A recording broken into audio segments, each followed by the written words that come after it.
L'Éternel te bénisse, l'Éternel te bénisse et te garde, fasse lever la lumière de sa face sur toi, use de grâce envers toi et te donne la paix, et te donne la paix.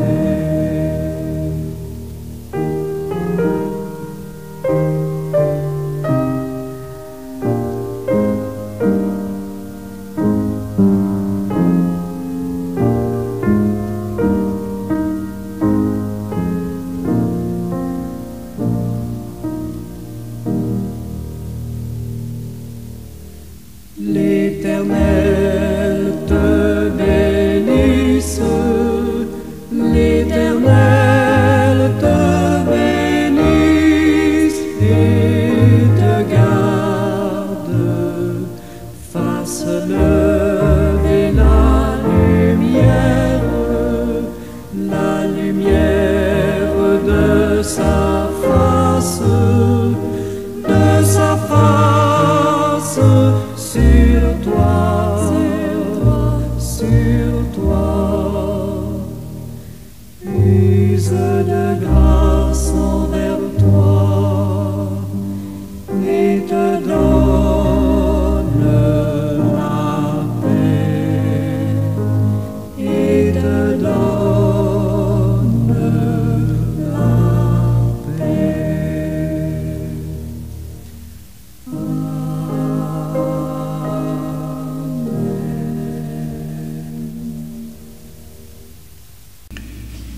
Seigneur éternel, en Dieu Tout-Puissant, nous venons devant toi aujourd'hui, le cœur rempli d'empathie pour ceux qui pleurent.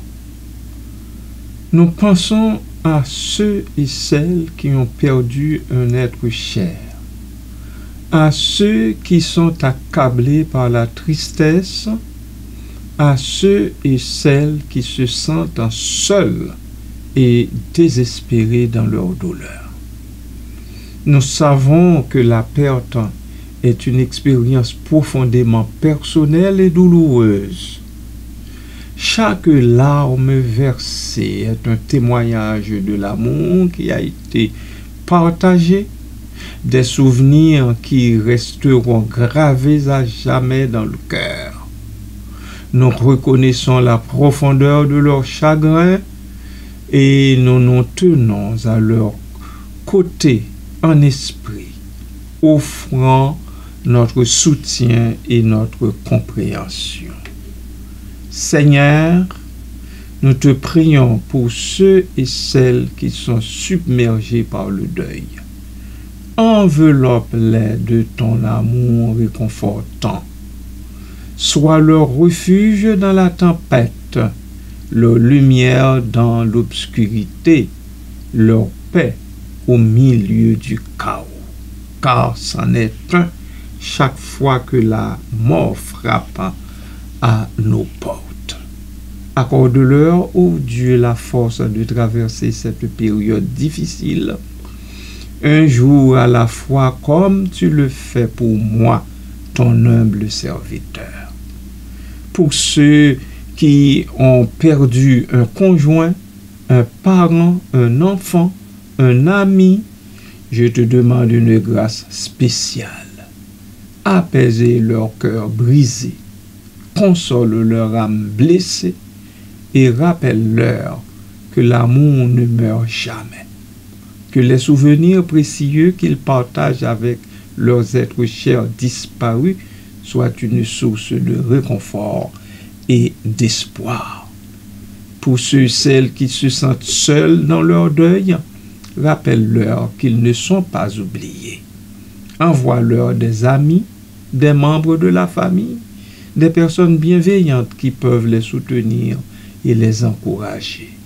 Que ton Esprit Saint, ô Dieu, les remplisse de ta présence réconfortante et les guide vers la guérison. Merci, Papa d'amour. Amen.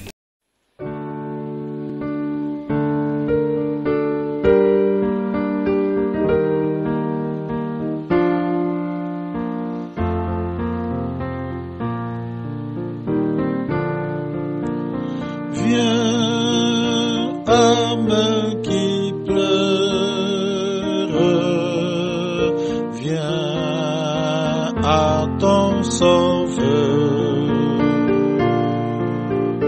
Dans tes tristes heures, dis-lui ta douleur. Dis tout bas ta plainte au Seigneur Jésus. Parle-lui sans crainte et ne pleure plus.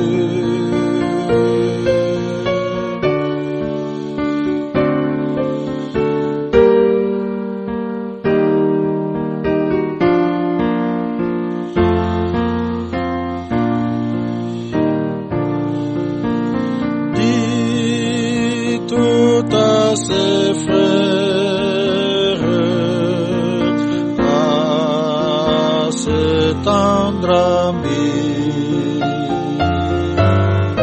Ton épreuve amère, ton deuil, ton souci. Il aime console les cœurs abattus.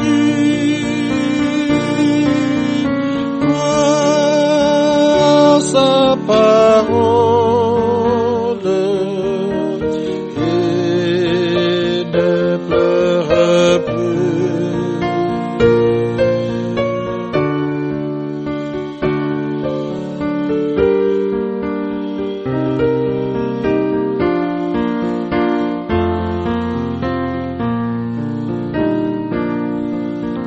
Dis à d'autres âmes,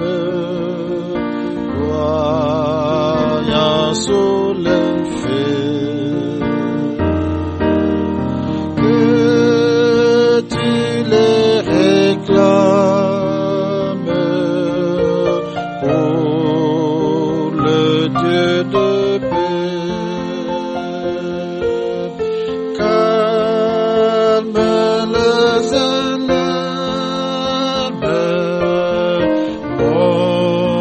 montre-le Jésus.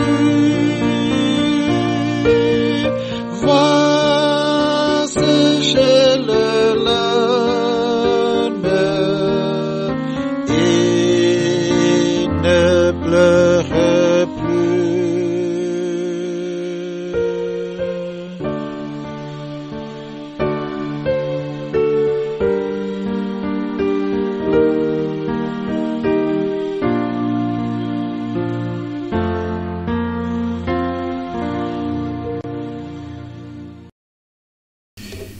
Bien-aimés serviteurs et servantes du Seigneur, bonjour, bon matin.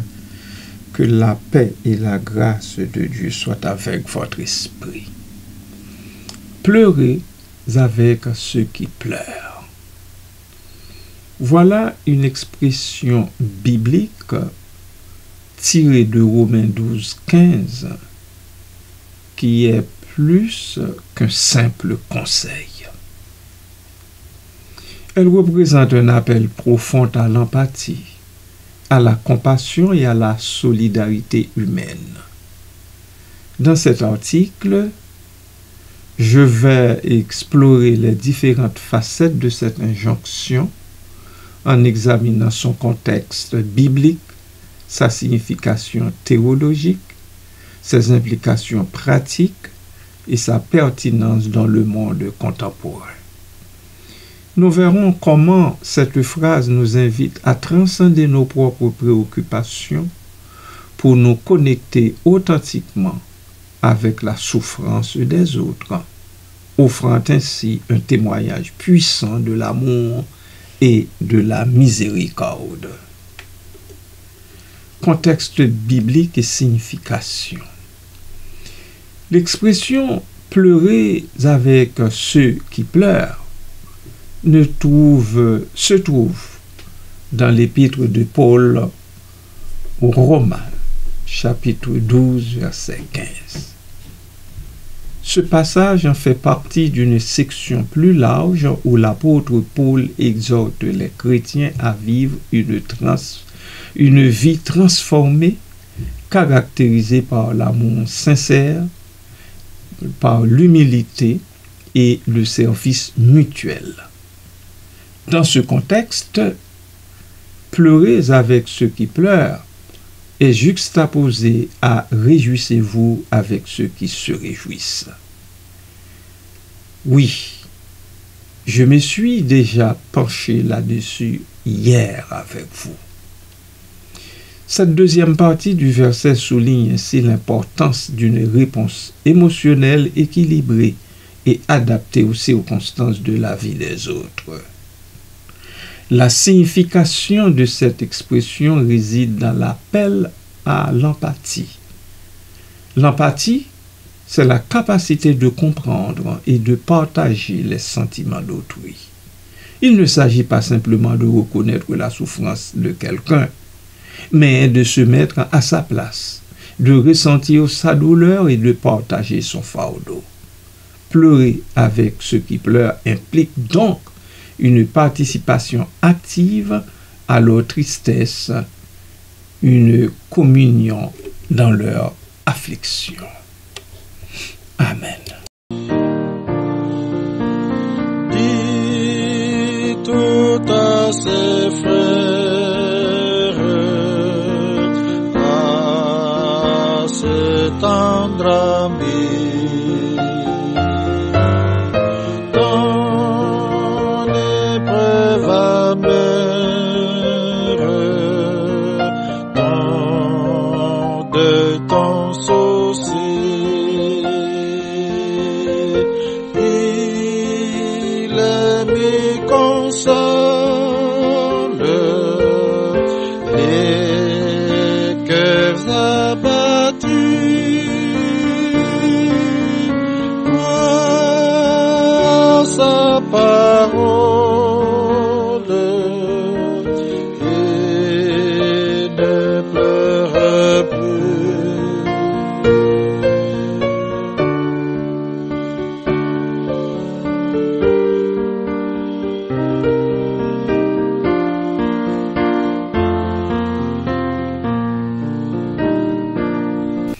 Implication théologique. Sur le plan théologique, cette injonction est profondément enracinée dans la nature même de Dieu. La Bible révèle un Dieu compatissant qui se soucie du sort de son peuple, de toutes ses créatures et qui partage leurs souffrances. Dans l'Ancien Testament, on voit Dieu entendre les cris d'Israël en Égypte et descendre pour le délivrer. Exode chapitre 3, versets 7 à 8. Nous voyons encore Dieu prendre en considération les cris des Ninivites. Jonas chapitre 3, verset 10 et chapitre 4, verset 11. Je vais vous lire ces deux versets. Dieu vit qu'ils agissaient ainsi et qu'ils revenaient de leur mauvaise voie. Alors Dieu se repentit du mal qu'il avait résolu de leur faire, et il ne le fit pas. Chapitre 4, verset 11. Dieu dit à Jonas, « Et moi, je n'aurai pas pitié de Ninive, la grande ville dans laquelle se trouvent plus de 120 000 hommes qui ne savent pas distinguer leur droite de leur gauche et des animaux en grand nombre. Alléluia. Dieu a même pitié des animaux qui vivaient à Ninive. Dans le Nouveau Testament, Jésus, l'incarnation de Dieu, pleure devant le tombeau de Lazare. Nous le savons tous. Jean 11, 35. Et guérit les malades, non seulement par sa puissance, mais aussi par sa compassion. Ainsi, bien-aimés de Dieu, pleurer avec ceux qui pleurent est une manière d'imiter Dieu, de refléter son amour et sa miséricorde dans le monde. C'est une expression concrète de l'amour agapé, cet amour inconditionnel et désintéressé qui se donne sans rien attendre en retour. C'est aussi une reconnaissance de l'unité du corps du Christ, où chaque membre est lié aux autres et où la souffrance de l'un affecte les autres.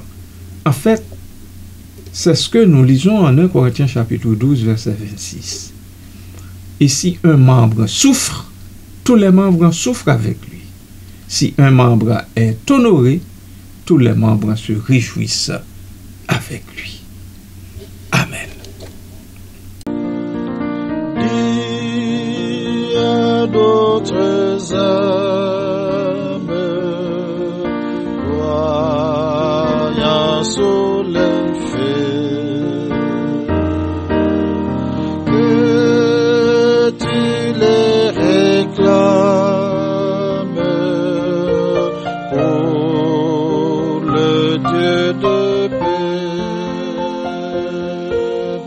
Calme les alarmes,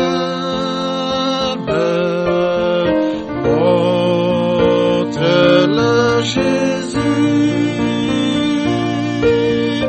va sécher les larmes et ne pleurez plus.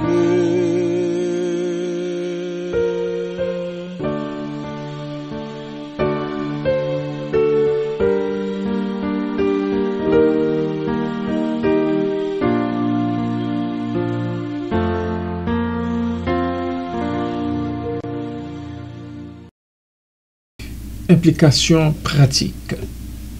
Concrètement, pleurer avec ceux qui pleurent se traduit par une attitude d'écoute attentive, de présence réconfortante et de soutien pratique.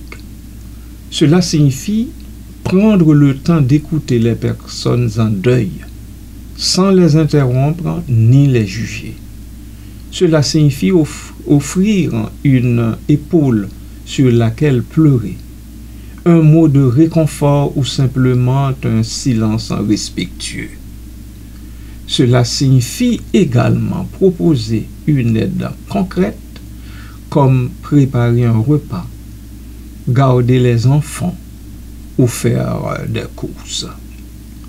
Il importe de noter que pleurer avec ceux qui pleurent ne veut pas nécessairement dire verser des larmes littéralement.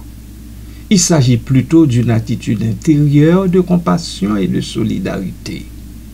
Parfois, un simple geste de tendresse, un regard compréhensif ou une main tendue peuvent être plus efficaces que de longs discours.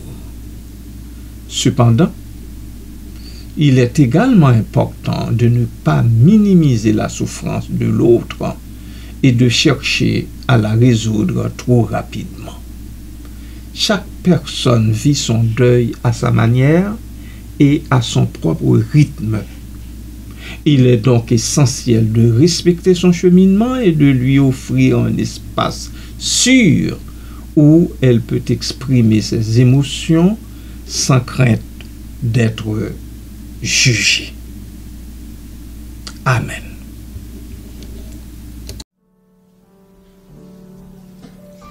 Vous tous dans l'âme et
souffrez en silence, levez les yeux, ne pleurez plus, venez à Jésus. Défis et pièges à éviter. Bien que l'appel à pleurer avec ceux qui pleurent soit noble et louable, il est important d'être conscient des défis et des pièges potentiels. Il y a l'épuisement émotionnel. S'investir émotionnellement dans la souffrance des autres peut être épuisant, surtout si l'on est soi-même confronté à des difficultés personnelles. Il est donc essentiel de prendre soin de sa propre santé mentale et émotionnelle, de se fixer des limites et de demander de l'aide si nécessaire. Il y a la projection. Il est facile de projeter ses propres expériences et émotions sur la souffrance de l'autre, ce qui peut l'empêcher de vivre pleinement son propre deuil. Il importe donc d'écouter attentivement et de chercher à comprendre la perspective de l'autre sans chercher à imposer sa propre vision. La culpabilité. On peut parfois se sentir coupable de ne pas pouvoir soulager la souffrance de l'autre ou de ne pas savoir quoi dire ou faire. Il faut vous rappeler que vous n'êtes pas responsable de la souffrance de l'autre et que votre simple présence et votre soutien peuvent déjà faire une grande différence. Le voyeurisme émotionnel. Il est important de ne pas transformer la souffrance de l'autre en un spectacle ou en une occasion de se sentir supérieur. La compassion véritable est discrète et respectueuse de la dignité de l'autre qui peut être en proie à une souffrance non exprimée. Non exprimée parce que c'est pas toujours facile de dire aux autres tout ce que l'on ressent, tout ce dont on souffre. Il faut respecter cela, bien-aimé de Dieu. Amen. Voyageurs, c'est de la route et tourmentés par le doute, pour qui déjà ne luttez plus, venez à Jésus. Pertinence dans le monde contemporain. Dans un monde marqué par la violence, l'injustice et la souffrance, l'appel à pleurer avec ceux qui pleurent est plus pertinent que jamais. Que ce soit face aux catastrophes naturelles, aux conflits armés, à la pauvreté, à la maladie ou à la solitude, nous sommes constamment confrontés à la souffrance humaine. Dans ce contexte, l'empathie et la compassion sont des valeurs essentielles pour construire une société plus juste et plus humaine. En pleurant avec ceux qui pleurent, nous reconnaissons leur humanité, nous brisons l'isolement et nous leur offrons un espoir de guérison et de réconciliation. De plus, l'appel à pleurer avec ceux qui pleurent peut également s'appliquer à des situations plus personnelles et intimes, comme le deuil d'un être cher, la perte d'un emploi, une rupture amoureuse ou une maladie grave. Dans ces moments difficiles, le soutien et la compassion de nos proches peuvent faire toute la différence. Je vous en donne ma parole, bien-aimé de Dieu.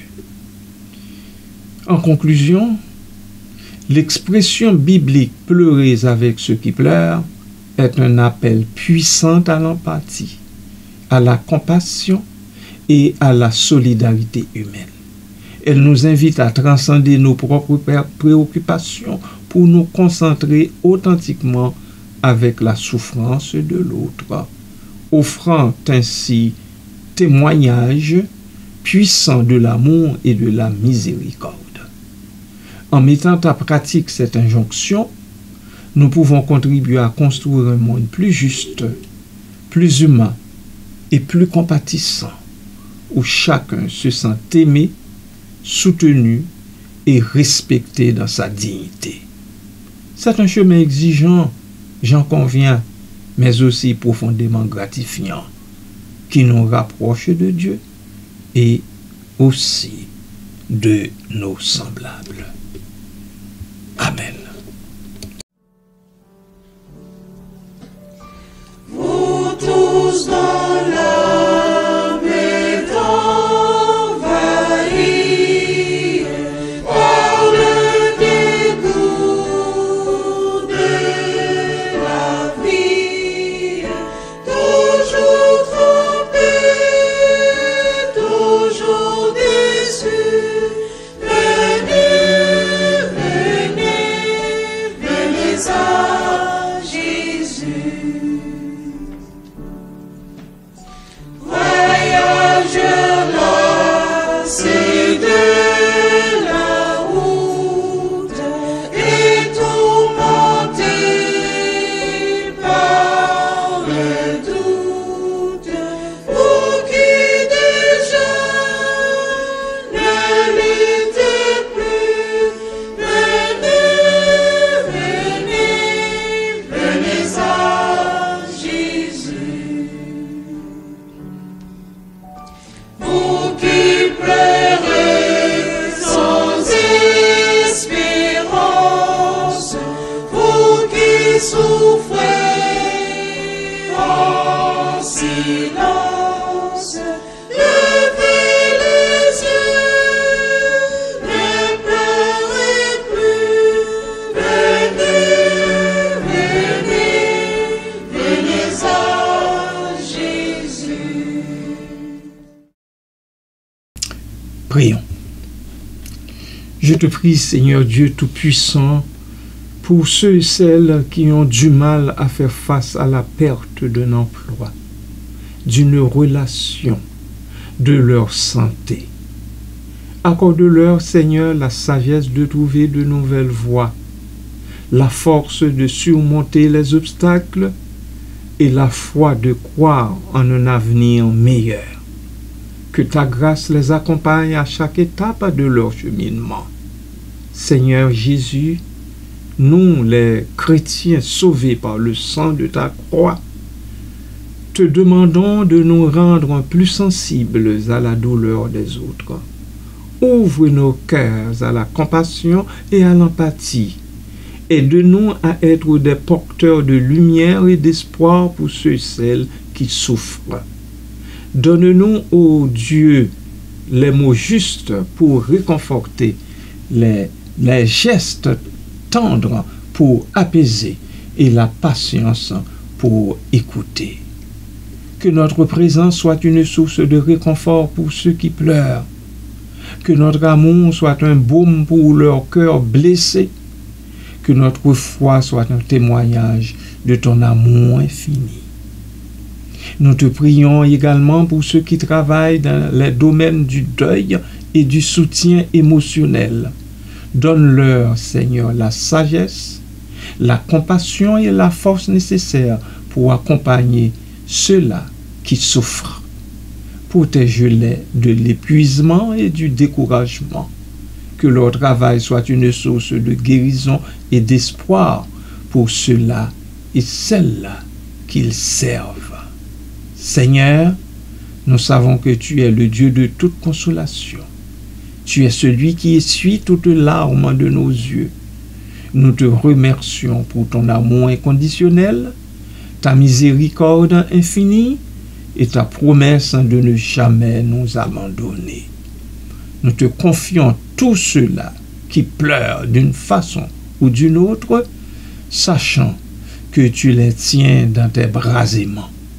Accorde-leur la paix qui dépasse toute compréhension, la joie qui surmonte toute tristesse et l'espérance qui triomphe de tout espoir. Merci Seigneur Jésus. Merci bon et tendre Papa. Que ton nom soit glorifié dans nos vies et dans le monde entier. Amen.